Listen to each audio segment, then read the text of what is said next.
हरे कृष्णा। आइए आज हम गीता जी के तीसरे अध्याय के 14वें और 15वें श्लोक की विस्तृत व्याख्या करेंगे। अन्नात् भवन्ति भूतानि पर्जन्यादन्न संभवः यज्ञात् भवति पर्जन्यो यज्ञः कर्म समुद्भवः कर्म ब्रह्मोद्भवं विद्धि ब्रह्माक्षर समुद्भवम् तस्मात् सर्वगतं ब्रह्म नित्यं यज्ञे प्रतिष्ठितम्। अर्थात संपूर्ण प्राणी अन्न से उत्पन्न होते हैं। अन्न की उत्पत्ति वर्षा से होती है, वर्षा यज्ञ से होती है, यज्ञ कर्मों से संपन्न होता है। कर्मों को तो वेद से उत्पन्न जान और वेद को अक्षर ब्रह्म से प्रकट हुआ जान। इसलिए वह सर्वव्यापी परमात्मा यज्ञ कर्तव्य कर्म में नित्य स्थित है। व्याख्या है, अन्नात् भवन्ति भूतानि, प्राणों को धारण करने के लिए जो खाया जाता है वह अन्न कहलाता है। जिस प्राणी का जो खाद्य है, जिसे ग्रहण करने से उसके शरीर की उत्पत्ति, भरण और पुष्टि होती है, उसे ही यहाँ अन्न नाम से कहा गया है। जैसे मिट्टी का कीड़ा मिट्टी खाकर जीता है तो मिट्टी ही उसके लिए अन्न है। जरायुज मनुष्य, पशु आदि, उद्भिज वृक्ष आदि, अंडज पक्षी, सर्प, चींटी आदि और श्वेतज जूं आदि, ये चारों प्रकार के प्राणी अन्न से ही उत्पन्न होते हैं और उत्पन्न होकर अन्न से ही जीवित रहते हैं। पर्जन्यादन्न संभवः, समस्त खाद्य पदार्थों की उत्पत्ति जल से होती है। घास फूस अनाज आदि तो जल से होते ही हैं। मिट्टी के उत्पन्न होने में भी जल ही कारण है। अन्न जल वस्त्र मकान आदि शरीर निर्वाह की सभी सामग्री स्थूल या सूक्ष्म रूप से जल से संबंध रखती है और जल का आधार वर्षा है। यज्ञात् भवति पर्जन्य, यज्ञ शब्द मुख्य रूप से आहुति देने की क्रिया का वाचक है, परंतु गीता के सिद्धांत और कर्मयोग के प्रस्तुत प्रकरण के अनुसार यहाँ यज्ञ शब्द संपूर्ण कर्तव्य कर्मों का उपलक्षक है। यज्ञ में त्याग की ही मुख्यता होती है।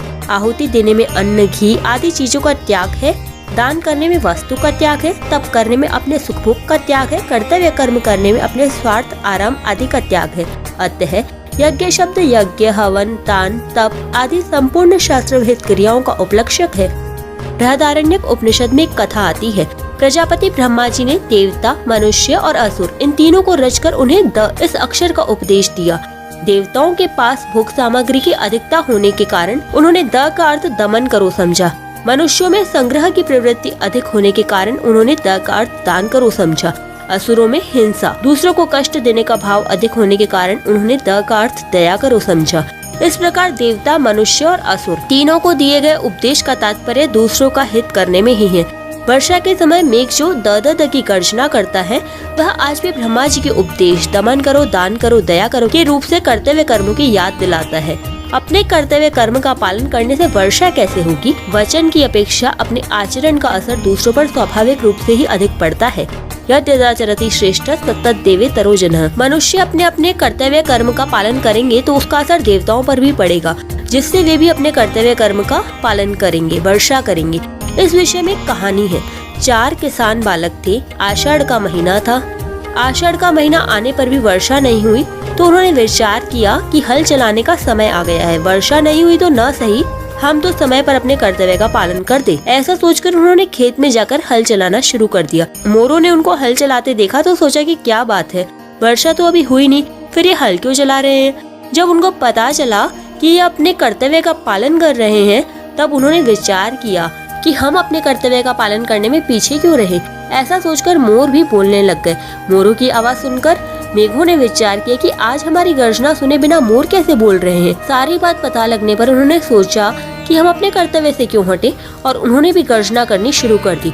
मेघों की गर्जना सुनकर इंद्र ने सोचा कि क्या बात है। जब उसे ऐसा मालूम हुआ कि वे अपने कर्तव्य का पालन कर रहे हैं, तब उसने सोचा कि अपने कर्तव्य का पालन करने में मैं क्यों पीछे रहूं। ऐसा सोचकर इंद्र ने भी मेघों को वर्षा करने की आज्ञा दे दी।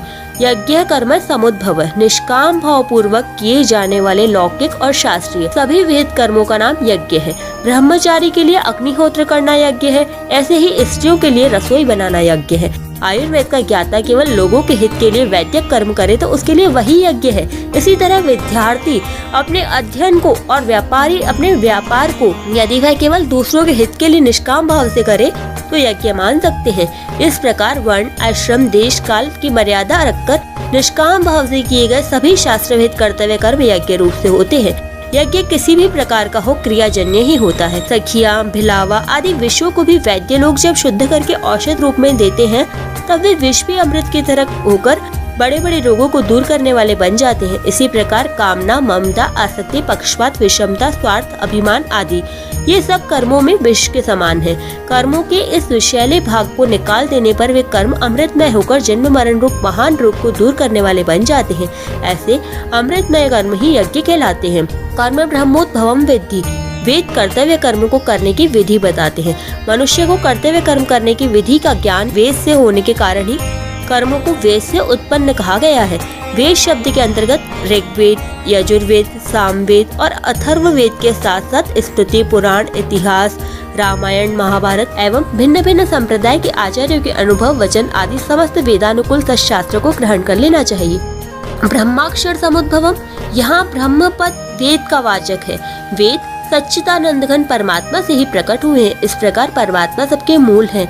परमात्मा से वेद प्रकट होते हैं। वेद कर्तव्य पालन की विधि बताते हैं। मनुष्य उस कर्तव्य का विधि पूर्वक पालन करते हैं। कर्तव्य कर्मों के पालन से यज्ञ होता है और यज्ञ से वर्षा होती है। वर्षा से अन्न होता है, अन्न से प्राणी होते हैं और उन्हीं प्राणियों में से मनुष्य कर्तव्य कर्मों के पालन से यज्ञ करते हैं। इस तरह यह सृष्टि चक्र चल रहा है। तस्मात् सर्वगतम ब्रह्म नित्यम यज्ञ प्रतिष्ठितम, यहाँ ब्रह्मपद अक्षर का वाचक है। अतः सर्वगत परमात्मा है, वेद नहीं। सर्वव्यापी होने पर भी परमात्मा विशेष रूप से यज्ञ में सदा विद्यमान रहते हैं। तात्पर्य यह है कि जहाँ निष्काम भाव से कर्तव्य कर्म का पालन किया जाता है वहाँ परमात्मा रहते हैं।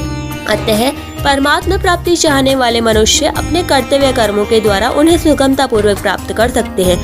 यहाँ एक शंका हो सकती है कि परमात्मा जब सर्वव्यापी है तब उन्हें केवल यज्ञ में नित्य प्रतिष्ठित क्यों कहा गया है? क्या वे दूसरी जगह नित्य प्रतिष्ठित नहीं है? इसका समाधान यह है कि परमात्मा तो सभी जगह समान रूप से नित्य विद्यमान है। वे अनित्य और एक देशीय नहीं है, इसलिए उन्हें यहाँ सर्वगत कहा गया है। यज्ञ कर्तव्य कर्म में नित्य प्रतिष्ठित कहने का तात्पर्य यह है कि यज्ञ उनका उपलब्धि स्थान है। जमीन में सर्वत्र जल रहने पर भी वह कुएं आदि से ही उपलब्ध होता है, सब जगह से नहीं। पाइप में सर्वत्र जल रहने पर भी जल वहीं से प्राप्त होता है जहाँ टोटी या छिद्र होता है। ऐसे ही सर्वगत होने पर भी परमात्मा यज्ञ से ही प्राप्त होते हैं। अपने लिए कर्म करने से तथा जड़ता शरीर आदि के साथ अपना संबंध मानने से सर्वव्यापी परमात्मा की प्राप्ति में बाधा आड़ आ जाती है। निष्काम भाव पूर्वक केवल दूसरों के हित के लिए अपने कर्तव्य का पालन करने से यह बाधा हट जाती है और नित्य प्राप्त परमात्मा का स्वतः अनुभव हो जाता है। यही कारण है कि भगवान अर्जुन को, जो कि अपने कर्तव्य से हटना चाहते थे, अनेक युक्तियों से कर्तव्य का पालन करने पर विशेष जोर दे रहे हैं। सृष्टि चक्र के अनुसार चलने अर्थात अपने कर्तव्य का पालन करने की जिम्मेवारी मनुष्य पर ही है। अतः जो मनुष्य अपने कर्तव्य का पालन नहीं करता उसकी ताड़ना भगवान आगे के श्लोक में करते हैं, जिसकी व्याख्या हम कल करेंगे। हरे कृष्णा, राधे राधे।